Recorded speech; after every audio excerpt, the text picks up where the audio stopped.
முக்கிய செய்திகள். தேமுதிக செயற்குழு மற்றும் பொதுக்குழு கூட்டம் இன்னும் சிறிது நேரத்தில் தொடங்குகிறது. கழக நிர்வாகிகளும் ஏராளமான தொண்டர்களும் சென்னை வருகை.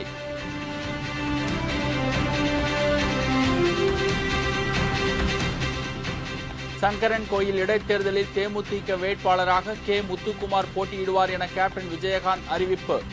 தோல்வி பயத்தால் மேலும் 6 அமைச்சர்களை தேர்தல் பணிக்கு நியமித்துள்ளார் ஜெயலலிதா.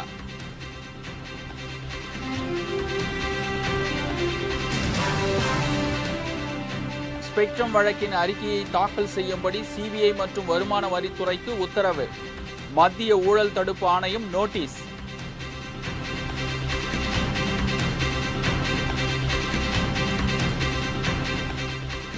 தேர்தல் பிரச்சாரத்தின் போது ராகுல் காந்திக்கு கருப்பு கொடி. தேர்தல் விதிமுறைகளை மீறியதாக வழக்கு பதிவு.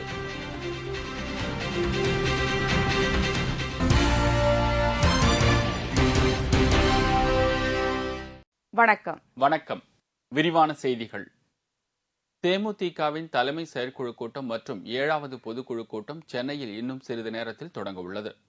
இதுகுறித்து தேமுதிக தலைமை கழகம் வெளியிட்டுள்ள அறிவிப்பில், இன்று காலை 8:15 மணிக்கு சென்னை வானகரத்தில் உள்ள ஸ்ரீவாரு வெங்கடாஜலபதி பேலஸ் திருமண மண்டபத்தில் தலைமை செயற்குழு கூட்டமும் 7வது பொதுக்குழு கூட்டமும் நடைபெறும் என்று தெரிவிக்கப்பட்டுள்ளது.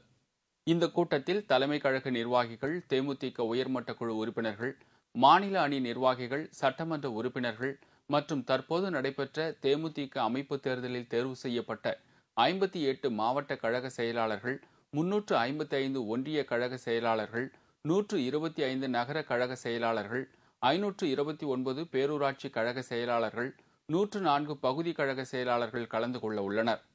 மேலும் ஒவ்வொரு மாவட்டத்திலும் தேர்வு செய்யப்பட்ட 116 தலைமை செயற்குழு உறுப்பினர்கள், 290 பொதுக்குழு உறுப்பினர்கள், ஒவ்வொரு மாவட்டத்திலும் உள்ள மாவட்ட மகளிர் அணி செயலாளர்கள் ஆகியோர் பொதுக்குழுவில் கலந்து கொள்வதற்குரிய அடையாள அட்டையுடன் வருகை தந்து கூட்டத்தில் தவறாமல் கலந்து கொள்ள வேண்டும் என்று கேட்டுக் கொள்ளப்பட்டுள்ளது. இந்த கூட்டத்தில் கலந்து கொள்வதற்குரிய அடையாள அட்டை அந்தந்த மாவட்ட கழக செயலாளர்களிடம் இருந்து மேற்கண்ட நிர்வாகிகள் உடனடியாக பெற்றுக்கொள்ள வேண்டும் என்றும் தெரிவிக்கப்பட்டுள்ளது.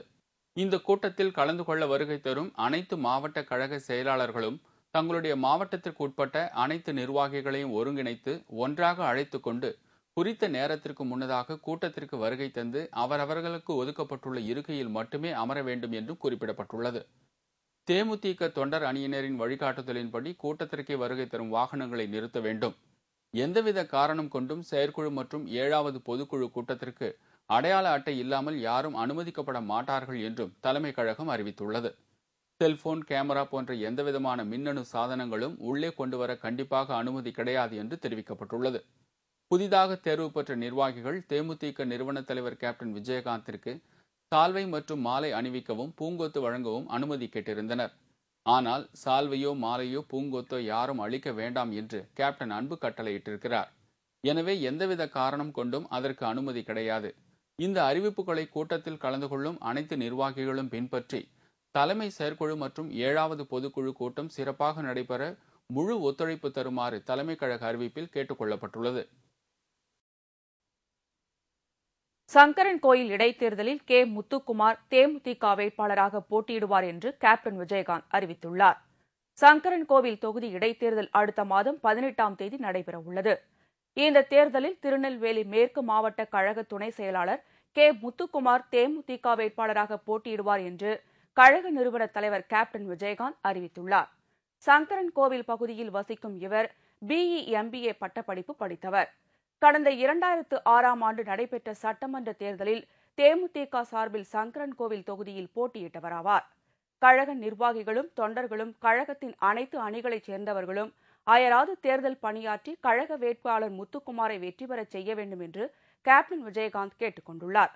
சங்கரன் கோவில் தொகுதியைச் சேர்ந்த வாக்காளர் பெருமக்களும் பொதுமக்களும் தங்கள் ஆதரவை தேமுதிகவிற்கு அளிக்க வேண்டும் என்றும் கேப்டன் விஜயகாந்த் வேண்டுகோள் விடுத்துள்ளார். தேமுதிக வேட்பாளரை கேப்டன் விஜயகாந்த் அறிவித்துள்ளதால் தேர்தல் தோல்வி பயத்தில் உள்ள ஜெயலலிதா ஏற்கனவே தேர்தல் பணிக்குழுவில் உள்ள 26 அமைச்சர்களுடன் மேலும் 6 அமைச்சர்களை கூடுதலாக நியமித்துள்ளார். சங்கரன் கோயில் இடைத்தேர்தலில் 4 முனை போட்டி ஏற்பட்டிருப்பதால் எப்படியாவது வெற்றி பெற வேண்டும் என்பதற்காக அரசு இயந்திரங்களை அதிமுக அரசு தவறுதலாக பயன்படுத்தி வருவதாக எதிர்க்கட்சிகள் குற்றம் சாட்டியுள்ளன. ஸ்பெக்ட்ரம் வழக்கில் அறிக்கை தாக்கல் செய்யும்படி சிபிஐ மற்றும் வருமான வரித்துறைக்கு மத்திய ஊழல் தடுப்பு ஆணையம் உத்தரவிட்டுள்ளது. 2G ஸ்பெக்ட்ரம் ஊழல் புகார் குறித்து உச்சநீதிமன்ற மேற்பார்வையில் சிபிஐ விசாரணை நடத்தி வருகிறது. இந்த வழக்கில் மத்திய தொலைத்தொடர்புத்துறை முன்னாள் அமைச்சர் ராசா உட்பட 17 பேர் மீது டெல்லியில் உள்ள சிபிஐ தனி நீதிமன்றத்தில் வழக்கு விசாரணை நடைபெற்று வருகிறது. இந்நிலையில் ஸ்பெக்ட்ரம் வழக்கில் விசாரணை அறிக்கை தாக்கல் செய்யும்படி சிபிஐ மற்றும் வருமான வரித்துறைக்கு மத்திய ஊழல் தடுப்பு கண்காணிப்பு ஆணையம் உத்தரவிட்டுள்ளது. இதனிடையே புதிதாக உருவாக்கப்பட்டுள்ள தொலைத்தொடர்பு கொள்கைக்கு வரும் ஏப்ரல் மாதம் மத்திய அமைச்சரவை ஒப்புதல் அளிக்கும் என்றும் அதன் பின்னரே புதிய தொலைத்தொடர்பு கொள்கை அமலாகும் என தெரிகிறது. நாடாளுமன்றத்தின் பட்ஜெட் கூட்டத்தொடரில் எதிர்க்கட்சிகளால் 2G ஸ்பெக்ட்ரம் விவகாரத்தை பெரிய அளவில் எழுப்பும் என்பதால் அதனை சமாளிக்கும் வகையில் ஸ்பெக்ட்ரம் குறித்த வழக்கின் அனைத்து தகவல்களையும் தெரிவிக்கும்படி மத்திய தொலைத்தொடர்புத்துறைக்கு பிரதமர் அலுவலகம் வலியுறுத்தியுள்ளது. உத்தரப்பிரதேச தேர்தல் பிரச்சாரத்திற்கு வந்த ராகுல் காந்திக்கு இஸ்லாமிய அமைப்பினர் கருப்பு கொடி காட்டியதால் அங்கு பெரும் பரபரப்பு ஏற்பட்டது. கடந்த 2008ஆம் ஆண்டு புதுடெல்லியில் உள்ள பாட்லா இல்லம் அருகே இந்திய முஜாஹிதீன் என்ற தீவிரவாத அமைப்பைச் சேர்ந்தவர்கள் என்று கருதி 2 இஸ்லாமிய மாணவர்களை போலீசார் என்கவுண்டர் செய்தனர். இது தற்போது பெரும் பிரச்சனையாக உருவாகியுள்ளது. இந்நிலையில் உத்தரப்பிரதேச மாநிலத்தின் 5ஆம் கட்ட தேர்தல் பிரச்சாரத்திற்காக கான்பூர் பகுதிக்கு காங்கிரஸ் கட்சியின் பொதுச் செயலாளர் ராகுல் காந்தி நேற்று வந்திருந்தார். அப்போது பாட்லா என்கவுண்டர் விவகாரத்திற்கு கண்டனம் தெரிவித்த ராஷ்டிரிய உலமா என்னும் அமைப்பைச் சேர்ந்தவர்கள் ராகுல் காந்திக்கு கருப்பு கொடி காட்டினர். சுமார் 1 கிலோமீட்டர் தூரம் வரை இந்த கருப்பு கொடியுடன் ராகுல் காந்தியை ஆர்ப்பாட்டக்காரர்கள் தொடர்ந்து வந்ததால் கான்பூர் பகுதியில் பெரும் பரபரப்பு ஏற்பட்டது.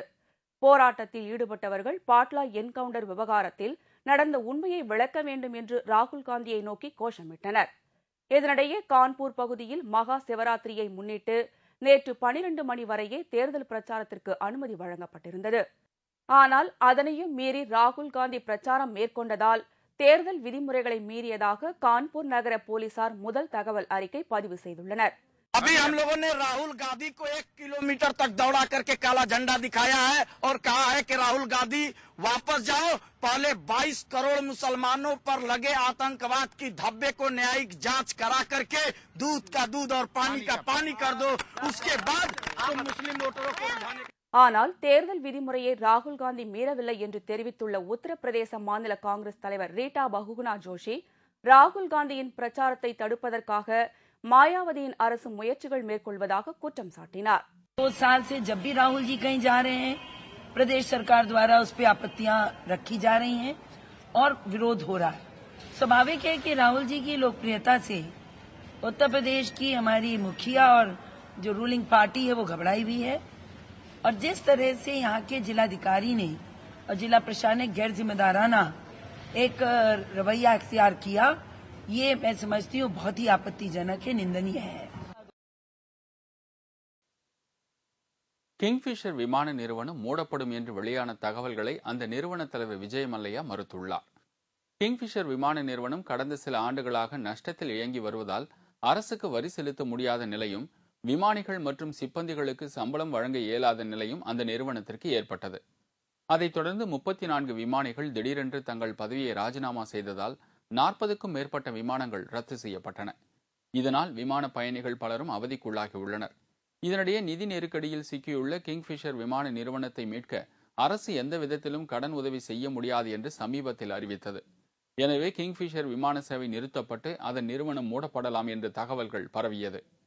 இதற்கு மறுப்பு தெரிவித்துள்ள அந்த நிறுவனத்தின் தலைவர் விஜய் மல்லையா எந்த காரணம் கொண்டும் தங்கள் விமான நிறுவனம் மூடப்பட மாட்டாது என்றும் நஷ்டத்தில் இயங்கி வரும் தங்கள் நிறுவனத்தை இயக்க போதுமான முதலீட்டை வங்கிகளிடம் இருந்து பெறுவதற்காக தாம் முயன்று வருவதாகவும் கூறினார். கிங்ஃபிஷர் விமான நிறுவனம் கடந்த 2010-2011 ஆண்டில் மட்டும் 1027 கோடி நஷ்டம் அடைந்துள்ளதுடன் அந்த நிறுவனத்திற்கு 7057 கோடி ரூபாய் கடன் ஏற்பட்டுள்ளதும் குறிப்பிடத்தக்கது.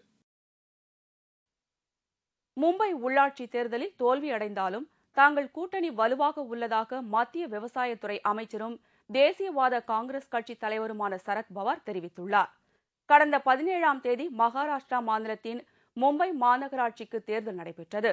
இதில் சிவசேனா பாஜக கூட்டணி 107 இடங்களை கைப்பற்றி 4ஆம் முறையாக மும்பை மாநகராட்சியை கைப்பற்றியது. தேசியவாத காங்கிரஸ் மற்றும் காங்கிரஸ் கூட்டணி படுதோல்வி அடைந்தது. இந்நிலையில் தேசியவாத காங்கிரஸ் கட்சி தலைவர் சரத் பவார் புதுடெல்லியில் செய்தியாளர்களை சந்தித்தார். அப்போது மகாராஷ்டிரா மாநில உள்ளாட்சி தேர்தலில் தங்கள் கட்சி தோல்வியடைந்திருந்தாலும் முன்பை விட தற்போது கூட்டணி வலுவாக இருப்பதாக கூறினார். மேலும் அடுத்த உள்ளாட்சி தேர்தலில் இரு கட்சியினரும் ஒற்றுமையாக செயல்பட்டு மாபெரும் வெற்றியை அடைவோம் என்றும் நம்பிக்கை தெரிவித்தார். जो आगे के चुनाव है, चाहे कॉर्पोरेशन के चुनाव हो, जिला परिषद पंचायत समिति म्यूनिसिपल के चुनाव हो, यहाँ एनसीपी और कांग्रेस ने मिलकर काम करना चाहिए और जहाँ कांग्रेस की सीट ज्यादा चुनकर आए वहाँ एनसीपी ने उनको सहयोग देकर वहाँ के संस्था में ठीक तरह से काम करने के लिए एक तरह का सहयोग पूरी तरह से देना चाहिए. உள்ளாட்சி தேர்தலுக்கு முன்பு அதிக இடங்கள் வேண்டும் என்று சரத்பவார் காங்கிரஸ் கட்சியை மிரட்டியிருந்தார். ஆனால் உள்ளாட்சி தேர்தலில் தோல்வியடைந்ததால் தற்போது காங்கிரஸ் கட்சியினுடனான தங்கள் கூட்டணி முன்பை விட பலமாக உள்ளதாக சரத்பவார் கூறி வருவது குறிப்பிடத்தக்கது. இந்திய மீனவர்கள் இருவர் சுட்டுக் கொல்லப்பட்டது தொடர்பாக தங்கள் நாட்டு அதிகாரிகளே விசாரணை நடத்த அனுமதிக்க வேண்டும் என்று இத்தாலிய வெளியுறவுத்துறை அமைச்சகம் இந்தியாவுக்கு கோரிக்கை விடுத்துள்ளது. இந்திய மீனவர்கள் இருவர் சுட்டுக் கொல்லப்பட்ட விவகாரத்தில் கைது செய்யப்பட்டுள்ள இத்தாலிய கப்பல் பாதுகாவலர்களான மச்சிமிலியானோ லத்தாரே, சல்வத்தோர் கிரோனே ஆகிய இருவரும் கொல்லம் நீதிமன்றத்தில் நேற்று ஆஜர்படுத்தப்பட்டனர். அதைத் தொடர்ந்து அவர்களை 14 நாட்கள் காவலில் வைக்குமாறு நீதிபதி உத்தரவிட்டார். இந்நிலையில் குற்றவாளிகள் இருவரை போலீசார் 3 நாட்கள் காவலில் எடுத்து தீவிர விசாரித்து வருகின்றனர். இந்நிலையில் இந்திய மீனவர்களை சுட்டுக் கொன்ற வழக்கில் சம்பந்தப்பட்ட கப்பல் பாதுகாவலர்களிடம் தங்கள் நாட்டு அதிகாரிகளை விசாரணை நடத்தவும் தூதரக விசாரணை மூலம் சட்ட ரீதியான தீர்வு காணவும் அனுமதிக்க வேண்டும் என்று இத்தாலிய வெளியுறவுத்துறை அமைச்சகம் இந்தியாவுக்கு கோரிக்கை விடுத்துள்ளது. The Italian government is working at every level with the Indian government. There is a dialogue between myself and the foreign minister. There is a dialogue with the other ministers, and both at the federal and state level, with the state of Kerala. It's a very unfortunate situation because we had these military servicemen who were acting in prevention of piracy.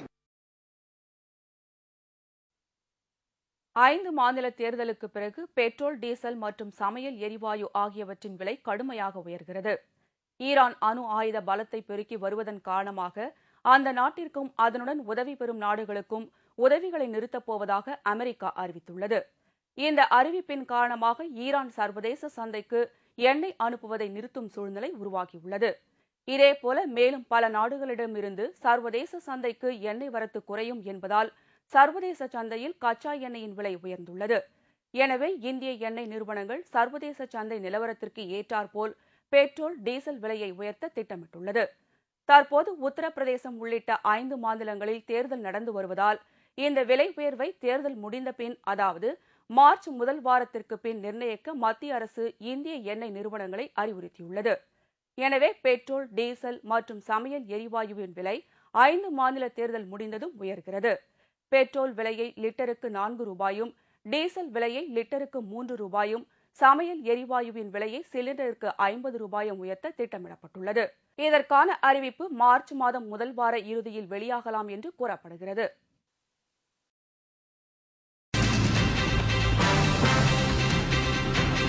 தமிழகம் முழுவதும் உள்ள சிவாலயங்களில் மகா சிவராத்திரி விழா வெகு விமர்சையாக கொண்டாட்டம். சிறப்பு யாகங்களும் அபிஷேக ஆராதனைகளும் நடைபெற்றன.